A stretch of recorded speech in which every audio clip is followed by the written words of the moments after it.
Hello guys. Now today we are going to study about Newton's third law of motion for class 9 students, and this topic is from chapter 9, force and laws of motion. Okay. In our previous video, in our previous classes, we learnt about Newton's first law of motion and Newton's second law of motion. So now today our next topic is Newton's third law of motion. Actually, according to Newton's third law of motion, it is said that whenever a body exerts a force on another body, the same equal and opposite force is also exerted by the second body on the first object, on the first body.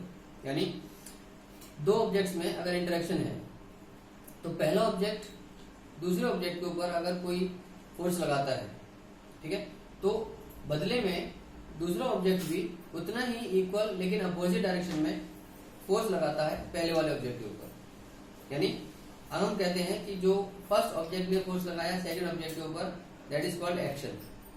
Okay. और जब second object उसी first body के ऊपर force लगा रहा है उतना ही equal और अपोजिट डायरेक्शन में, तो वो कहा जाता है reaction force. Right. So action, reaction. First का सेकंड के ऊपर लगाया गया फोर्स एक्शन, और सेकंड का फर्स्ट के ऊपर रिवर्स लगाया गया फोर्स रिएक्शन. ओके. अब देखिए, अगर मैं स्केटिंग शूज पहन के, रोलर स्केट्स पहन के अगर मैं इस बॉल को पुश करने की कोशिश करता हूँ, तो बदले में क्या होगा, मैं जितना फोर्स लगा रहा हूँ उतने ही फोर्स से ये दीवार मुझे पीछे की तरफ धकेल देगी, है ना. यानी अगर मैं स्केट्स पहने हुआ हूँ और स्केट्स पहन के अगर मैं इस बॉल को पुश करने की कोशिश करता हूँ, तो मैं क्या महसूस करूंगा, बदले में मुझे रिवर्स फोर्स मिलेगा, रिएक्शन फोर्स मिलेगा, और उसके थ्रू मैं दीवार से दूर हटता चला जाऊंगा. क्लियर. यानी जितना जोर से मैं दीवार के ऊपर पुश करूंगा उतना जोर से मुझे दीवार पीछे धकेलेगी. राइट. तो इसका मतलब ये हुआ कि action, there is a reaction for every action. हर एक्शन के लिए रिएक्शन होता है. राइट. अब देखिए, जैसे आपने कई बार महसूस किया होगा कि हम लोग अगर जमीन पर चलते हैं तो हम लोग चल कैसे पाते हैं रोड पे, क्योंकि हम अपने पैर से उस बॉल जमीन को पीछे धकेल रहे होते हैं. We give a backward force to the ground, to the road, और बदले में वो रोड या वो ग्राउंड हमें आगे की तरफ धकेलती है. ठीक है.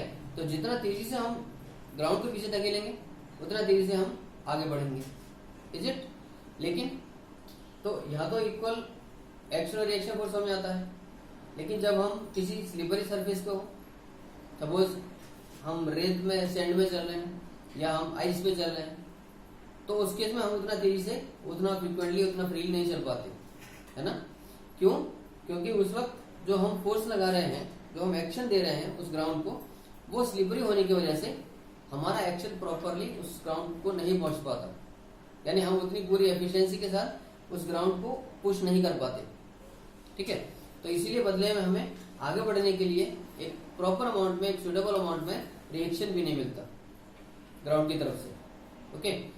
तो इसी वजह से एक स्लिपरी सरफेस पे, एक आइसी सरफेस पे जब हम मूव करते हैं तो उस केस में हमारा जो पुशिंग, जो बैकवर्ड फोर्स है, that gets reduced very much, and that's why we do not get the same और equal amount of backward force for our proper movement towards the forward direction. Okay. अब तो ये तो एक example हुआ कि हर action के लिए कोई ना कोई रिएक्शन होता है जरूर. लेकिन एक चीज होती है कि जो एक्सीलरेशन है वो उन दोनों बॉडीज में इक्वल नहीं आता, है ना. यानी अगर हम जमीन को पीछे धकेल रहे होते हैं तो जमीन तो पीछे नहीं जाती, हम आगे बढ़ जाते हैं.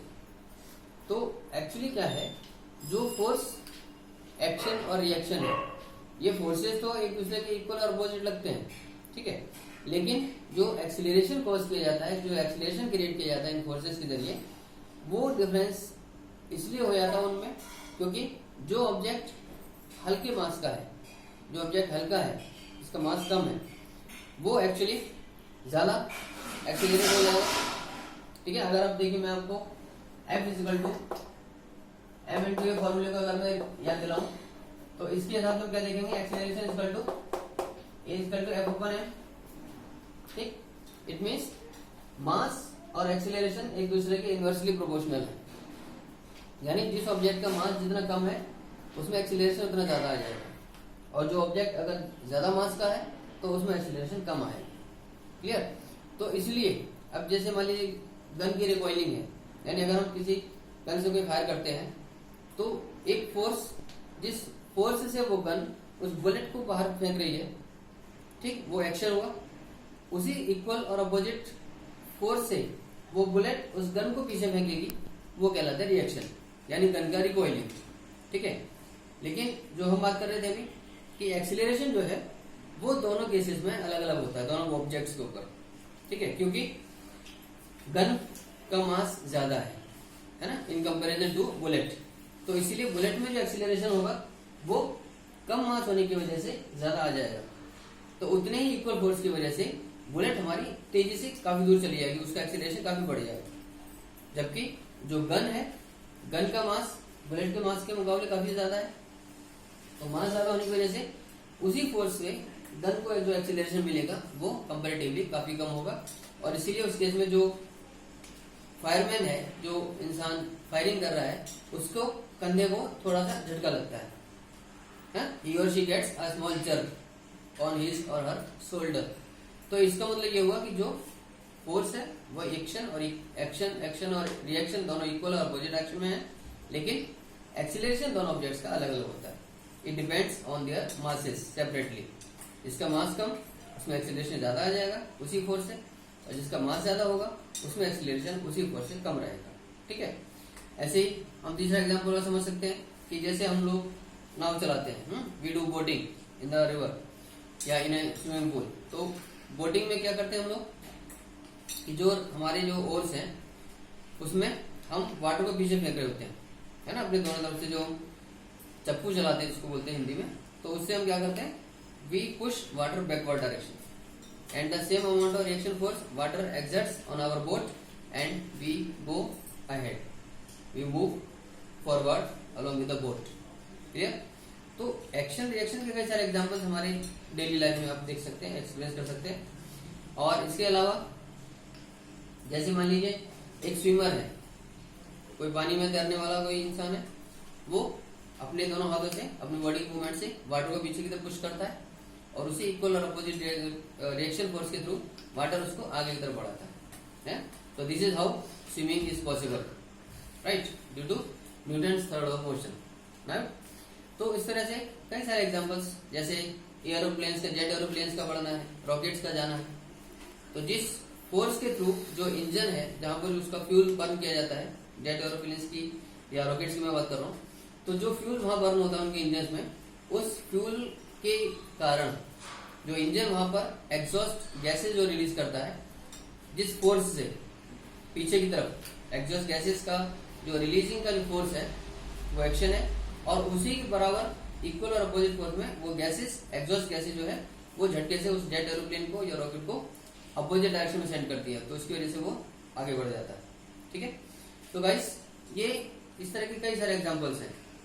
आपने कभी किनारे पे, अगर आप राफ्टिंग करके नदी नाव बोटिंग करके आप किनारे पे पहुंचे, आपने क्या किया, किनारे बोट से उतर के आप किनारे पे जाने की कोशिश करते हैं, तो उस वक्त आपने एक्सपीरियंस किया होगा कि आप जैसे ही किनारे पे आप पैर बढ़ाते हैं तो उससे जो नाव है वो पीछे खिसक जाती है, यानी ऑब्वियसली क्योंकि उस समय बोट वाटर के ऊपर है और वो सरफेस उतना फिक्स नहीं है, उतना स्ट्रांग नहीं है, तो उसकी वजह से जैसे ही आप थोड़ा सा पुशिंग फोर्स लगाते हैं बोट के ऊपर, खुद को अपने आप को किनारे पर ले जाने के लिए, पानी से बाहर आने के लिए, तो उतना ही इक्वल और अपोजिट फोर्स बोट आपको देती है ताकि वो आप आगे किनारे पर आ सके, पानी से बाहर निकल सके, बोट से बाहर आ जाए।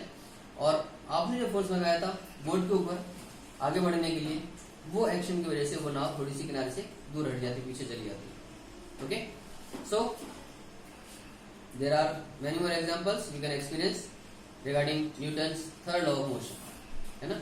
हॉर्स पाइप का केस है, हॉर्स कार्ट का आगे बढ़ना, तो ये सारी चीजें इस न्यूटन्स का लॉ ऑफ मोशन पे ही वर्क करती है।